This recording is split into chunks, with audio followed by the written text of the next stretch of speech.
Summer podcast के साथ मैं हूँ फलक चौहान और लाहौर में 3 इंतहाई अफसोसनाक वाक़यात पेश आए हैं, उसी हवाले से आज डिस्कस करेंगे। हमारे साथ मौजूद हैं ज़िशान बख्श जो कि ब्यूरो चीफ़ हैं समर टीवी। ज़िशान साहब, सबसे पहले हम यही बात करेंगे कि लाहौर में कार रेसिंग के नतीजे में 13 साला सुबहान की डेथ होती है। उसके अलावा नसीराबाद में भी एक वाक़या पेश आता है जिसमें 12 साला घरेलू मुलाजमा कनीस फातिमा की डेथ हुई है, जबकि चंद दिन पहले इचरे में 10 साला तालबा की भी डेथ होती है जो ट्यूशन गई थी। सबसे पहले तो कार रेसिंग के हवाले से बात करते हैं कि 13 साला जो सुबहान है वो उसकी डेथ कैसे हुई, क्या वाक़या था, अभी लेटेस्ट अपडेट क्या है? अच्छा देखें फलक, एयरपोर्ट के करीब रिहायशी इलाका है जहाँ पर इस रिहायशी इलाके के ये अंदर की सीसीटीवी फुटेज के मुताबिक जो पुलिस ने इनिशियल फैक्ट्स इकट्ठे किए हैं कि 8 जुलाई बुध के रोज सुबह तकरीबन 8 बजे का वाक़या है जब सुबहान अपने 2 दोस्तों के साथ मूव कर रहा था सोसाइटी के अंदर की एक सड़क पर, और जब एक तेज रफ्तार गाड़ी उसको कुचलते हुए वहां से गुजरती है जिसकी सीसीटीवी मौजूद है। सुबह 8 बजे कार रेसिंग हो रही थी। अब यही बात है कि ये कोई प्लान ऐसी कार रेसिंग नहीं, क्योंकि अमूमन जिस किस्म की कार रेसिंग होती है वो आपको शहर के अंदर जो बड़ी खुली रोड्स हैं उन पे नजर आती है। एक रिहायशी इलाका जो कि प्योर रेजिडेंशियल इलाका है उसके अंदर इस किस्म का वाकया पेश होना बहुत से सवालात को जन्म देता है। अब इस जो सुबहान की जाँ बहक होने का वाकया, इसमें इसके 2 दोस्त जो इसके साथ थे, बताया ये जा रहा है कि ये बाइक पर स्लोली रोड की साइड पर चल रहे थे जब 2 तेज रफ्तार गाड़ियां एक दूसरे से मुकाबला लगाते हुए इस कार रेसिंग में सुबहान की जान ले लेती हैं। बाकी दोनों दोस्त इसके जख्मी हैं। इस हवाले से उस सोसाइटी के जो गार्ड्स हैं उनकी जानिब से इब्तदाई तौर पर जो पुलिस को बताया गया और जिस तरह से फिर लेटर ऑन मीडिया में भी इनिशियली रिपोर्ट हुआ कि कोई खातून ड्राइवर थी जिसने सुबहान को गाड़ी के नीचे दिया, जिसके नतीजे में वो जाँ बहक हुआ। लेकिन लेटर ऑन जब पुलिस ने अपनी रवायती अंदाज से तहकीक शुरू की तो पता ये चला कि पुलिस को भी गुमराह करने की कोशिश की गई है। ये जो गाड़ी थी ये कोई खातून ड्राइवर नहीं बल्कि लड़के चला रहे थे। ठीक है। और सिर्फ ये नहीं था, 2 अफराद जख्मी हुए हैं। उन्होंने भी इनिशियली ये बताया है कि हमें तो चूंकि अभी पता नहीं था, लेकिन सोसाइटी के जो गार्ड्स थे उन्होंने ये बात बताई कि खातून ड्राइवर थी ताकि पुलिस उलझी रहे। लेकिन इस हवाले से जो हमारी लाहौर पुलिस से बात हुई है उन्होंने इसको कंफर्म किया है कि एक जो शख्स जो बच्चा था वो किसी बिजनेसमैन का बेटा है। उसकी जानिब से ये वाकया पेश आया और दूसरी गाड़ी में भी किसी ऑफिशियल का बच्चा था जो कि रेस लगा रहे थे। अब यहाँ पर सवाल ये है कि रिहायशी इलाकों में बच्चों के इस तरह गाड़ियां लेकर घरों से निकलने में यकीनी तौर पर वालिदैन बराबर के मैं समझता हूँ जिम्मेदार हैं। क्योंकि ज़िशान साहब यहाँ पे एक और भी सवाल पैदा होता है, जो हाउसिंग सोसाइटीज होती हैं उसमें एक स्पीड लिमिट होती है, उससे आप एक्सीड नहीं कर सकते हो। तो ये सोसाइटी के अंदर ही सिर्फ रेसिंग कर रहे थे और इनकी उम्रें क्या हैं? अच्छा देखें, इसमें मुबैना तौर पर जब पुलिस को ये कंफर्म हो गया कि ये कोई लड़का था तो इसका नाम इब्तदाई तौर पर हमजा बताया जा रहा है, जिसकी गाड़ी की टक्कर से सुबहान की डेथ होती है। ठीक है। अब पुलिस की जानिब से ये कहा गया है कि यहाँ के जो रिहायशी हैं उनको ये यकीन दहानी कराई गई है कि विद इन 24 आवर्स जो मुबैना मुलजिम है उसको पुलिस के हवाले कर दिया जाएगा। और मैं ये बताऊँ कि इस सोसाइटी के जो रिहायशी हैं वो बड़ा भरपूर प्रोटेस्ट कर रहे हैं इस चीज़ पर। उन्होंने सोसाइटी के अंदर भी, बाहर एयरपोर्ट जाने वाली मेन रोड के ऊपर भी उन्होंने भरपूर तरीके से एहतजाज भी किया है और अपनी आवाज़ बुलंद की है कि सिर्फ एक ये जो सुबहान जान से गया वो नहीं, बल्कि जो 2 बच्चे जख्मी हुए मुमकिन तौर पर उनको भी ज़्यादा नुकसान पहुंच सकता था। क्योंकि आपने जिस तरह अभी स्पीड लिमिट की बात की तो स्पीड लिमिट पूरे लाहौर शहर में है। जैसे मेन रोड्स पर आपकी अगर 60 की है तो जो अंदर की सड़कें हैं शहर की उनके ऊपर 40 की स्पीड है, और रिहायशी सोसाइटियों में 20-25 से ऊपर कहीं स्पीड अलाउ होती ही नहीं है। क्योंकि बच्चे खेल रहे होते हैं। और आप अगर हम रिहायशी सोसाइटीज़ की ही बात करें तो वहाँ पे एक प्रॉपर मार्केट भी बनी होती है जहाँ पे बूढ़े लोग भी वॉक कर रहे होते हैं, जवान लोग भी अपने मार्ट से कुछ शॉपिंग कर रहे होते हैं। तो ये तो इंतहाई अफसोसनाक वाक़या पेश आया है। कोई मुल्जिमान पकड़े गए हैं? क्योंकि मेरे ख्याल से 24 घंटे से ज़्यादा का वक्त अब गुजर चुका है। कोई मुल्जिमान की निशानदेही या इब्तदाई तौर पर जो चीज़ सामने आई है उसमें जो मुल्जिम मुबैना तौर पर हमजा जिसकी तरफ निशानदेही की गई है वो और दूसरा बच्चा जिसके साथ ये गाड़ी रेस लगा रही थी, जो इस सोसाइटी के रिहायशी हैं, उनका ये कहना है कि दोनों के घरों पर इस वक्त ताले हैं। ठीक है। दोनों पुलिस से बचने के लिए यहाँ से नामालूम मुकाम पर जा चुके हैं।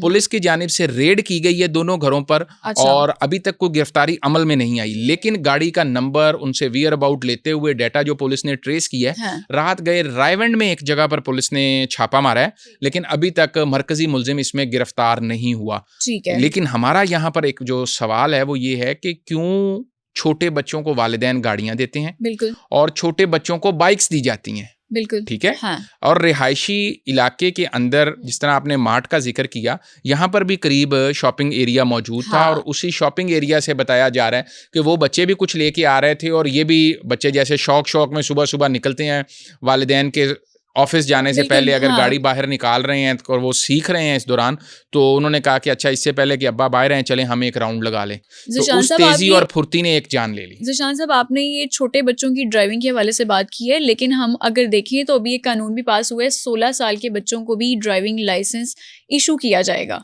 जब बच्चे इस तरह की कार रेसिंग कर रहे हैं और उसके मामले में फिर एक्सीडेंट हो रहे हैं, डेथ हो रही है, तो फिर ये कैसे जस्टिफाइड है?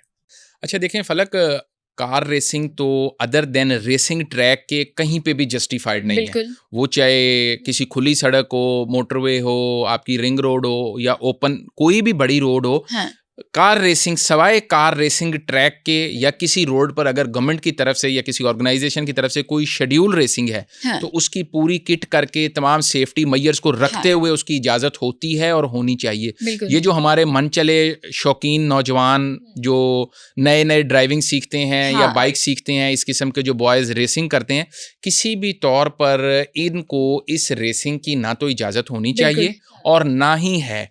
अब रह गई बात 16 साल के उम्र तक के लाइसेंस के नए कानून, हाँ, की, तो उसको देने का मकसद बच्चों के एकेडमीज जाना है, स्कूल जाना है, बच्चियों को अपनी जॉब्स पे जाना है, यूनिवर्सिटी जाना है। हाँ। देखें, कानून पूरी दुनिया में मौजूद है, हाँ, हमें भी कानून के मुताबिक चलना है। ज़ाब्ता कहीं 16 साल वाले को लाइसेंस देने से नहीं रोकता, लेकिन हमने उसका इस्तेमाल कैसे करना है ये मैटर करते हैं, और फिर उसके बाद ज़ाब्ते में उसकी सज़ा मौजूद है। अब देखें, कोई लाजमी तो नहीं है कि अंडर एज रेसिंग करेंगे। रेसिंग में बड़ी बड़ी उम्र वाले भी रेसिंग कर रहे होते हैं, जिनके पास लाइसेंस होता है वो भी रेसिंग कर रहे होते हैं।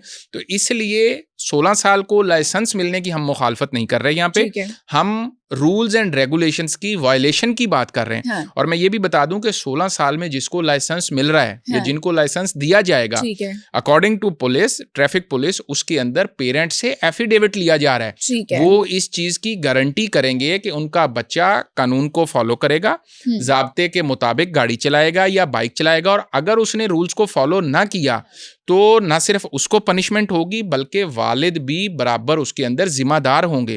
तो इसलिए वालिदैन को घर में बच्चों को ये ट्रेन करना है कि आपने किसी भी तौर पर जज्बाती नहीं होना, जोश से नहीं चलाना, होश में रहना है, और जिम्मेदार शहरी रहते हुए अपना भी ख्याल करना है और दूसरों का भी ख्याल रखना है। ज़िशान साहब, यहाँ पे आपने बहुत अच्छा एक पॉइंट रेज किया है कि पेरेंट्स का चेक इन बैलेंस अपने बच्चों पर होना बहुत ज़्यादा ज़रूरी है।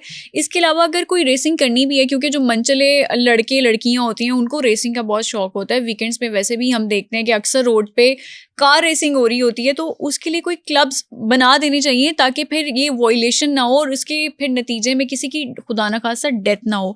अगली बात कर लेते हैं हम नसीराबाद की। लाहौर का ही एक इलाका है नसीराबाद, और उसमें 12 साल कनीस फातिमा की डेथ हो चुकी है। क्या मामला है, क्या वाकया है? क्या वो घरेलू मुलाजमा किसी तशद्दुद का शिकार तो नहीं हुई थी? अच्छा देखें, ये जो नसीराबाद का वाकया है ये आज ही का क्योंकि वाकया है।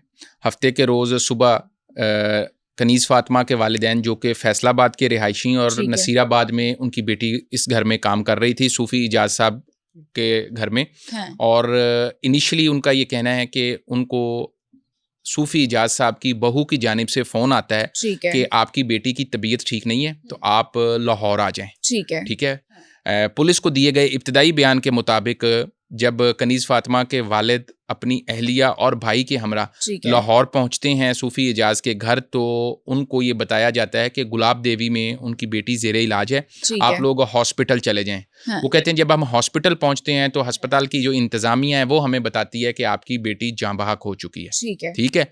इस पर फिर वो जो वहाँ पर पुलिस मौजूद होती है उनको ज़ाब्ते की कार्रवाई के लिए उनको दरख्वास्त देते हैं, और इंदराज मुकदमा की दरख्वास्त में कनीज़ फातिमा के वालिद मुबैना तौर पर उनको तशद्दुद का इल्ज़ाम लगाते हैं कि उनकी बेटी को तशद्दुद करके जाँ बहक किया गया है और इस पर पुलिस कार्रवाई करे। इस हवाले से जो पुलिस हुकाम है उनका ये कहना है कि ज़ाब्ते की कार्रवाई का जो बाकायदा आगाज़ है वो कर दिया गया है। FIR के इंदराज के बाद जो कनीज़ फातिमा की बॉडी है वो डेड हाउस पोस्टमार्टम के लिए भिजवा दी गई है, लेकिन इनिशियल जो फाइंडिंग पुलिस ऑफिशल्स की जानिब से दी गई है कि बज़ाहिर कोई तशद्दुद का निशान मौजूद नहीं है, लेकिन क्या कोई ऐसी चीज़ दी गई है या कोई तशद्दुद हुआ है जो कि बज़ाहिर नज़र नहीं आ रहा। तो इस हवाले से पोस्टमार्टम के बाद हतमी पोजीशन क्लियर होगी कि वालिद का जो इल्ज़ाम है वो किस हद तक ठीक है या फिर पुलिस की जो फाइंडिंग है वो किस हद तक ठीक है। ताहम जो सूफ़ी एजाज साहब थे उनको मुतालिक है कि पुलिस ने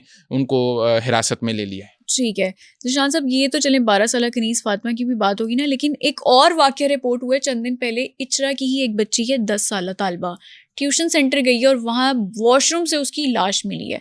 बच्चों पर इस तरह के वाक़यात हो रहे हैं, इस हवाले से ज़ाहिर है माँ बाप को भी सोचना चाहिए, कम्युनिकेशन गैप जो है उसको ख़त्म करना चाहिए। लेकिन ये 10 साल तालिबा की डेथ कैसे हुई थी ट्यूशन में? अच्छा देखें, नईमा उस बच्ची का नाम था जिसकी इचरा में ट्यूशन सेंटर में डेथ हुई है। इब्तदाई तौर पर पुलिस की जानिब से जो कि उसकी जो इनिशियल पोस्टमार्टम रिपोर्ट है वो अब सामने आ चुकी है।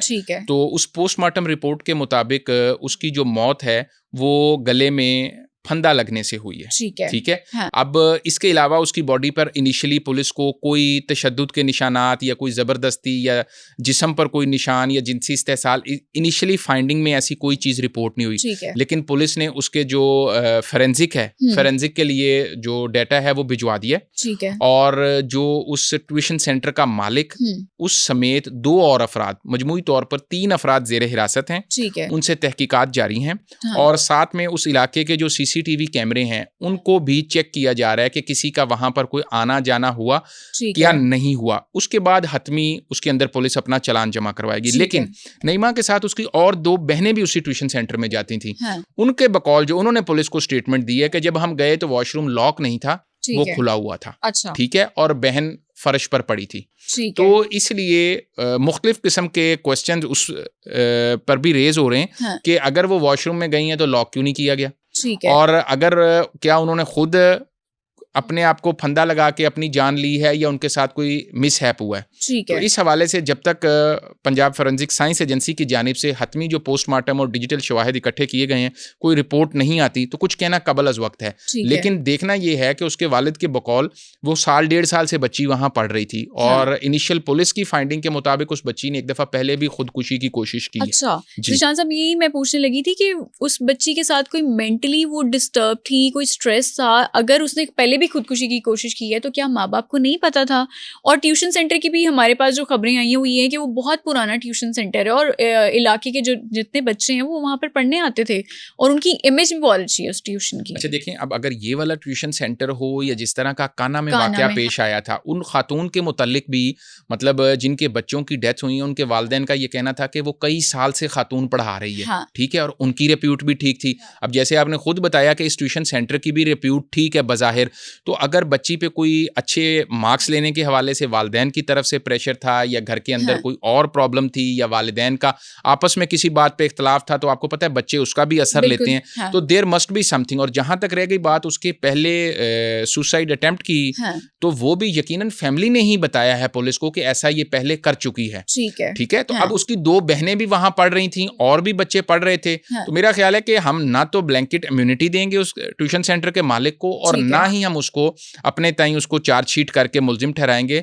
जो कि कानून नाफिज करने वाले इदारे हैं उनको अपना काम करने देते हैं कि वो इसकी तहकीकात करें और फिर शफाफ तहकीकात के नतीजे में जो भी नताइज सामने आते हैं वो उनकी फैमिली को भी दें और मीडिया को भी बताएं ताकि पता चले कि अगर तो वो जिम्मेदार हैं तो क्या फ्यूचर में इक़दामात बाकी पेरेंट्स को करने चाहिए, और अगर वो ज़िम्मेदार नहीं है तो फिर यकीनन वालिदैन को भी देखना है कि बच्चों के साथ किस तरीके से पेश आएँ कि वो अपनी वो फ्रस्ट्रेशन, और अगर उनको कोई साइकोलॉजिकल इश्यूज़ हैं तो वो वालिदैन से डिस्कस करें, फैमिली में डिस्कस करें, ना कि अपनी ही जान के दुश्मन बन जाए। बिल्कुल जी, बहुत शुक्रिया। हमारे साथ मौजूद थे ज़ीशान बख्श जो कि ब्यूरो चीफ हैं समर टीवी, और यहाँ पर वालिदैन को अपने बच्चों पर चेक एंड बैलेंस रखने की बहुत ज़्यादा ज़रूरत है, क्योंकि आज लाहौर के हमने जो 3 अफसोसनाक वाक़यात डिस्कस किए हैं उसमें कहीं ना कहीं वालिदैन भी इन्वॉल्व हैं, क्योंकि कम्युनिकेशन गैप जब वालिदैन में और बच्चों में आ जाता है तो उसके बाद फिर इस तरह के वाक़यात पेश आते हैं। फलक चौहान को दीजिए इजाज़त, अगले एपिसोड में दोबारा मुलाकात होगी, तब तक के लिए अल्लाह हाफ़िज़।